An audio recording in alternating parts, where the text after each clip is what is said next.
Hello and welcome to the Fishing Guide Podcast. We are at the Crappie compound. That's right. We're here with Les Smith. And the reason why, all these people have been asking him how he's been catching fish this summer. And of course, you made a mistake of posting that you were using these little orange things, and they hadn't stopped, have they, Les? Oh, we let the cat out of the bag with those things this year. And I tell you what, it's kind of cool to be able to learn something new. And I've just, everybody knows me for power trolling, and to be able to add this dimension to power trolling has been unbelievable. And they catch fish. Yeah, Churchill's the person who caused all this issue, didn't he? You had it down to a simple system. You just sat in the front. You ran most of your poles usually, power trolling up front, and then he came. And then he came. I mean, you sit and you think, well, I've never really had much of a problem after I've learned the technique of power trolling, catching crappie. Right. But then there's certain days when you go out there and you think, oh, man, the bite may be off a little bit, or, everybody's not going to have a great day every day. And but Jim kind of showed me this technique, and we picked it up as just some dual action that's unbelievable. And pushing on the front, power trolling, and pulling off the back with planer boards. And these little church tackle TX12s they're the bomb. I'm going to call this power planing. Is what I'm going to call. I'm going to name this technique right here. So all the residuals will just come to me, but which won't even buy me a planer board. But tell us. So he got you going off with doing the planer boards off the back. It's like it's not a compromise of your technique, but earlier you had talked about, imagine people thinking that this is their boat, right? So tell me about that. When you said, when you were thinking about how this was going to work and compared to the front of your boat. Well, here's what got my attention. And when Jim said, Les, I can still power troll with these planer boards, I thought, right. Jim, what are you talking about? You got to show me. I'm the kind of guy that you can't just say do this, do that. You got to show me how to do it.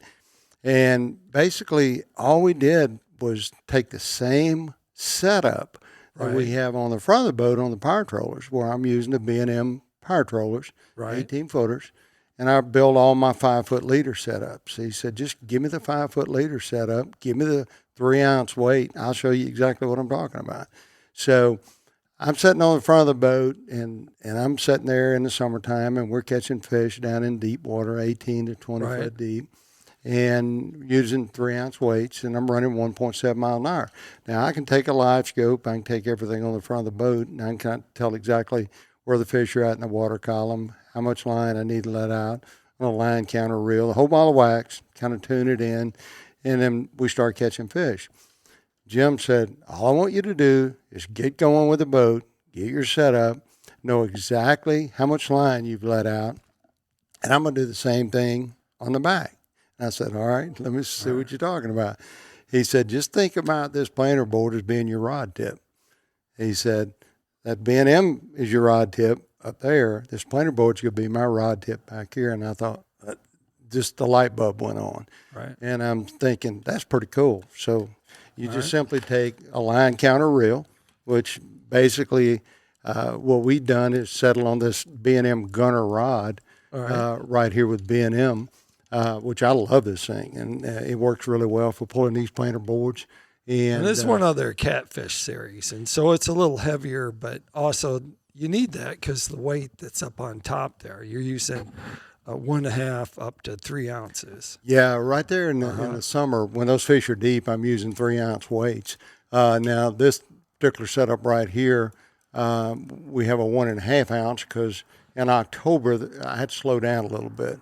The fish wanted a little bit slower, right? And so I just switched down to the 1.5 ounce weights, and on the top right there, and this is a 5-foot leader setup. So basically, what you got is you got the weight on the top. It's an egg weight that goes to a bead. It's an egg weight, and I want that to be an egg weight. I don't want it to be stationary because I don't want those fish to feel any resistance. Okay. So if you sit and think about it, what you got there, Brad, is you're running a long line setup on this with that system right there. Right. In other words, all I'm doing with the weight's keeping it down in the water column that I want it to be at whatever speed that I'm running. Okay. So you're going to adjust the weight based on what speed you're running in the depth of water. So just remember that. Okay. So, but these 5 foot leaders are all the same. I'm going to come down 2 foot from the barrel swivel down to this first, and all that is an overhand knot. Yep. And I just tie 3 loops. Cut one of the loops, do a 6-inch leader, and these little quick snaps right here. Everybody said, "Man, where do you get those quick snaps?" But that Church Tackle has these, and they're little ball bearing snap hooks, and they swivel. They got a little ball bearing swivel on them, right? And so they don't twist on your line. So they're really cool. And the good thing about it is I can take and swap a bait out in 2 seconds. Just swap colors. Yeah, just swap colors. So tell us about what you're using for baits here. All right. This here is the Crappie Magnet Fin Spin. Okay. And that is absolutely a killer setup right there. Right. That mean green just happens to be one of my favorite colors. I guess you can tell that because I got 2 of them. Yeah, you got there. 2 of them. I was looking to see if they had a different colored body. But what is this? What kind of tail do you have? This is a slab curly. Okay. And that is my absolute favorite curly tail. I mean, if you can put those out there and fish don't hit them, you might as well go to the house. I mean, they will catch fish. But this is Wildcat, which is one of my favorite colors here, and that's Midnight Pink. So those are 2 of my favorite colors on Sardis Lake. Okay. And there's a 3 foot differential from there down to that bottom right there. So it's 2 foot from the barrel swivel to the first overhand, 3 foot down to the end right there. So all total, it's a 5 foot leader setup. Okay. And so when you're not using one of these right here, maybe I can get this snap off. Took my glasses. We'll use this one because we know you caught a bunch of fish because the bills almost wore off it. Those Picos will catch them now. But you can see the different colors here I've got on these PICO Lures. These are just some of my favorites right here. But, man, some of these dudes were just crazy good this summer. But for those crankbaiters out there, just pop that like to run crankbaits. Right. It just gives you a little dual action. Put the fin spin above it. Right. And we'll catch as many crappie on the fin spin as we will the crankbait on the bottom. What's the difference between that bait and this bait? What's the length 3 difference? Foot. Okay. 3 foot. So just remember that entire leader setup's 5 foot. Okay. So you got to start with a barrel swivel, come down 2 foot. You got the first overhand knot, 6-inch leader, come down 3 foot, and you got that snap swivel on the bottom. Okay. So you can use either. I wanted to show them that they could use either one of these baits on the bottom. Either or. And have you ever used the crankbait up on the top and the thing on the bottom? You haven't done that yet? No. Well, you probably will do that because you haven't experienced that yet. But but you probably will. Is there colors that are better? You know, like this color you picked out, and I don't hardly ever catch fish on this color. Yeah, that's a killer bait down here. I don't know what it is, but on Sardis, that was one of my favorite baits this year. Really?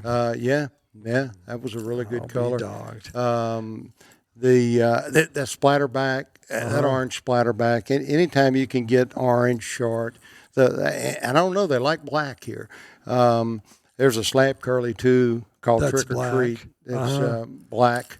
It's black with an orange tail, and it's one of my favorites too, called Trick or Treat. And but anytime you can take the fin spins, the crappie magnets, and you can dual action with the cranks right there, and you know, just fish are going to tell you what they want. Right. So I mean, it may be a certain day that they just like fin spins better. It's real easy just to pop something off and put it on. One thing about it, now I don't. Like I say, I've never run the crank up top, but you might start doing that with if you have a mayfly hatch, and you put that back behind, and that basically keeps that at a certain level, and then you can get 2 bites. You can get the bite off the crankbait if they want that, but if they want that small, little tiny, like a pointer shad or something, you can put that on there, and you can turn around and catch them on that, and they won't bite this all day long.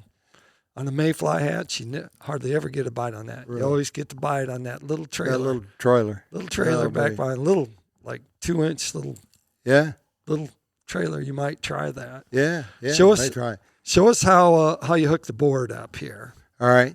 All we're doing. I'm going to give you this. So that get a little line there. People understand. Let me see if I can let this thing out. You have a tight drag on Yeah, that. I got a tight drag. Well, we should ask you when you're trolling. Are you running a real tight drag then? Not really. Oh, okay. All right. Yeah. It pulls out a little bit if they pull hard enough. Yeah. Because you don't have no wood down here in Sardis, do you? Yeah, we got some. We got a little bit. Yeah, we got a little bit. Yeah, you got a little bit. When the water. But so that people know what we were doing.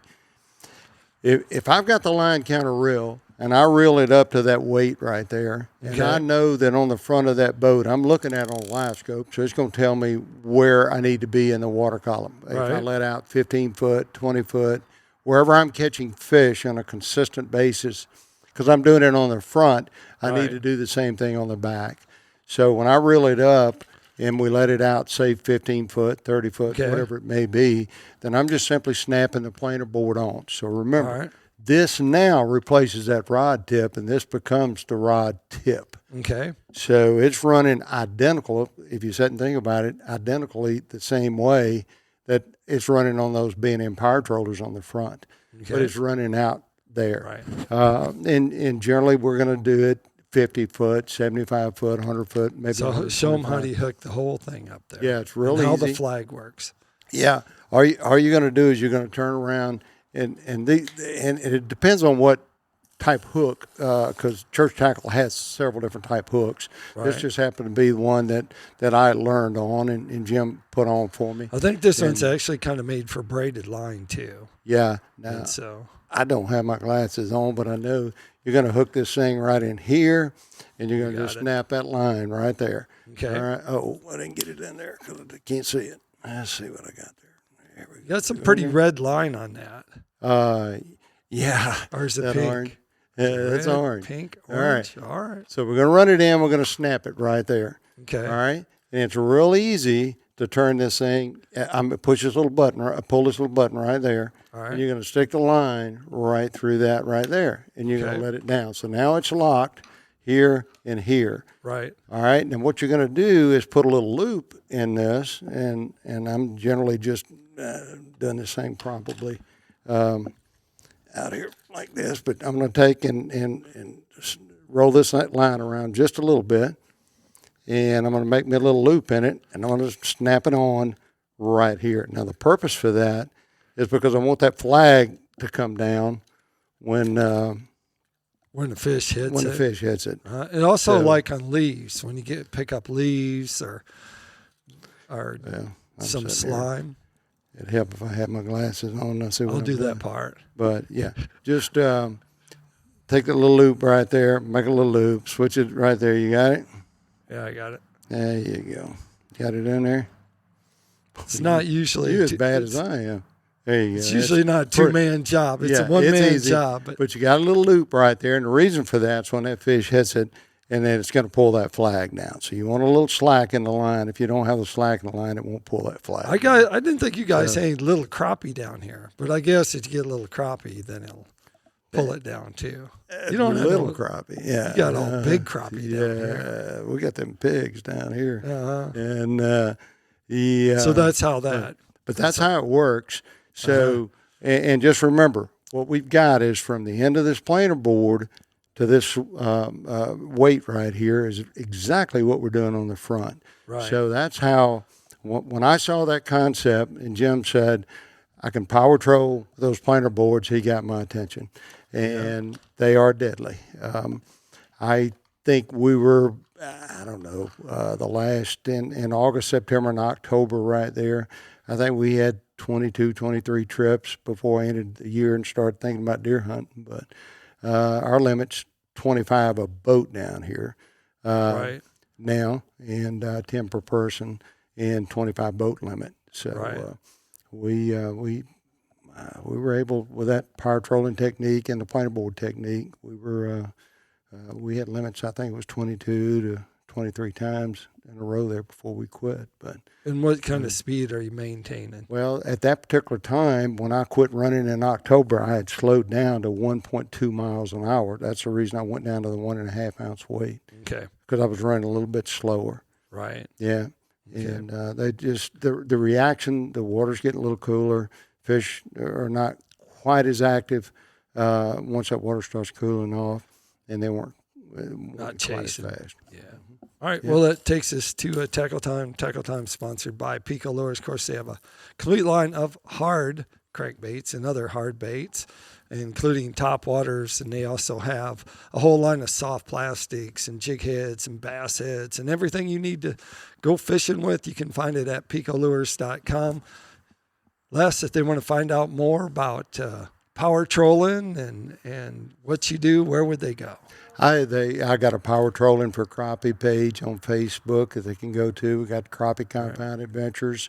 You're welcome to shoot me a message on Messenger or something. I'd be glad to try to help you learn this technique and try to figure it out. But yeah, it'll work. It'll catch fish. Are you there? There you go. Like I always like to say, make sure you keep your hook sharp, your lures in the water.